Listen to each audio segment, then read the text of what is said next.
बहुत समय पहले की बात है। एक बहुत घना हरा भरा जंगल था जहाँ तरह तरह के जीव जंतु शांति से रहते थे। उसी जंगल में एक छोटी सी प्यारी सी चिड़िया रहती थी। वह चिड़िया दिखने में तो साधारण थी, लेकिन उसकी सोच और आदतें सबसे अलग थीं। वह बहुत समझदार और संवेदनशील थी। उस चिड़िया की एक अनोखी आदत थी। वह हर दिन जो भी महसूस करती, खुशियाँ, दुख दर्द, आशा, प्रेम या अकेलापन, उसे पत्थर पर उकेल देती और सुबह जब उठती दिन भर का अनुभव बटोरती और शाम को एक पत्थर पर उस अनुभव को लिख देती। कभी कोई खूबसूरती पर, या किसी की कही हुई कोई कड़वी बात, या कोई अपनापन भरा एहसास। फिर वह पत्थर को अपनी छोटी सी पोटली में रख लेती। शुरुआत में यह उसे बहुत अच्छा लगता था।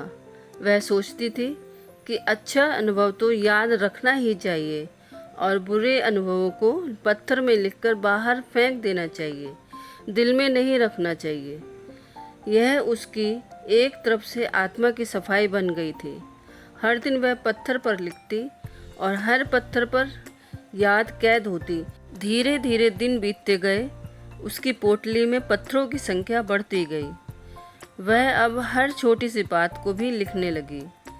किसी की मुस्कान, किसी की नाराज़गी, मौसम की उदासी या अपने ही मन का कोई उतार चढ़ाव। पोटली अब भारी होती जा रही थी, लेकिन अब उसे इसकी आदत हो चुकी थी। उसने कभी यह नहीं सोचा कि वह अपने साथ क्या ढूंढ रही है।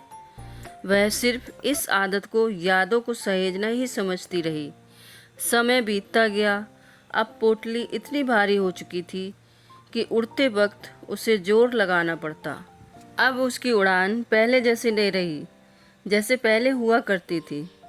वह बिना थके घंटों उड़ती रहती थी, लेकिन अब थोड़ी ही देर में थक जाती थी। पंख भारी महसूस होते और दिल बोझिल रहता, लेकिन वह अपनी आदत को छोड़ ना सकी। एक दिन जब वह बहुत दूर तक उड़ने की कोशिश कर रही थी, तभी थक कर एक डाल पर बैठ गई। वहाँ एक बूढ़ा उल्लू बैठा था जो चुपचाप उसे देख रहा था। उसने पूछा, तू इतनी थकी थकी क्यों लग रही है? चिड़िया बोली, मैं रोज़ अपने अनुभवों को एक पत्थर पर लिखती हूँ और उन्हें संभाल कर रखती हूँ। ये मेरी यादें हैं, इन्हें खोना नहीं चाहती। उल्लू ने ध्यान से उसकी पोटली को देखा और फिर धीरे से कहा, बेटा, यादें सहेजने की आदत बुरी नहीं है, लेकिन जब वो बोझ बन जाए तो उसे छोड़ देना ही समझदारी है। उड़ना तेरी फितरत है, ज़मीन से बंधना नहीं। चिड़िया थोड़ी देर चुप रही। वह जानती थी उल्लू सच कह रहा है, लेकिन वह उस बोझ को छोड़ने का साहस नहीं जुटा सकी। कुछ दिन और बीते और अब तो चिड़िया की उड़ान लगभग रुक सी गई थी। वह ज़्यादा देर हवा में नहीं उड़ पाती थी। उसकी आंखें थकी रहती और शरीर धीरे धीरे कमज़ोर हो रहा था। लेकिन सबसे बड़ा भार उसके दिल पर था, बीते पलों का, जिन बातों को कभी उसने सहेजने योग्य समझा था, अब उसकी सांसों पर भारी पड़ रहे थे। एक दिन ऐसा आया जब वह उड़ न सकी। वह ज़मीन पर ही बैठी रही, अपनी पोटली के साथ। उसके पंख अब थक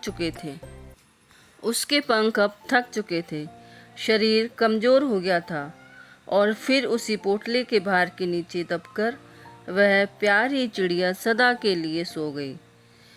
जंगल में एक सन्नाटा सा छा गया। सबको उस चिड़िया की आदत का पता था, लेकिन किसी ने कभी यह नहीं सोचा था कि वो आदत कभी उसकी जान भी ले सकती है। उसकी मौत ने सबको एक गहरा सबक दिया। तो दोस्तों, जीवन के हम उन अनुभवों को, अच्छे या बुरे, जो जीवन भर अपने भीतर जमा करते जाते हैं। कभी कोई हमें प्यार से पुकारता है, कभी कोई हमें चोट पहुंचाता है, कोई साथ छोड़ जाता है, तो कोई उम्मीद जगा देता है। हम उन सबको अपने दिल और दिमाग में बिठा लेते हैं, यह सोचकर कि शायद एक दिन ये सब हमारे काम आएंगे। लेकिन जब हम हर बार, हर दिन, हर खुशी को समेटते जाते हैं, छोड़ना नहीं सीखते, तो ये हमारे जीवन की उड़ान को रोक देते हैं। हमारी आत्मा जो हल्की होनी चाहिए वो भारी हो जाती है और फिर ना हम खुलकर हंस पाते हैं और ना जी पाते हैं। बीते पल को बदलना हमारे हाथ में नहीं है, लेकिन आज कैसे जिएं ये पूरी तरह हमारे हाथ में है। हमें सीखना होगा, जो बीत गया उसे छोड़ना भी एक कला है। बुरा अनुभव आया, कुछ सिखाया और चला गया, बस इतना ही काफ़ी है। उसे जीवन भर ढोते रहना बुद्धिमानी नहीं है। तो क्या करें? अपने अनुभव से सीखो, लेकिन उन्हें बोझ मत बनाओ। जो चला गया उसे स्वीकार करो और आज में जियो। यही एकमात्र सच है जो तुम्हारे पास है। खुद को माफ़ करना और दूसरों को भी माफ़ करना सीखो। नई चीज़ों को अपनाओ, अपने दिल और पंखों को खुला रखो। अंत में एक बात याद रखो, यादें अगर तुम्हें ऊपर उठाएं तो उन्हें संभाल कर रखो, लेकिन अगर वो तुम्हें नीचे गिराएं तो तुम उन्हें जाने दो।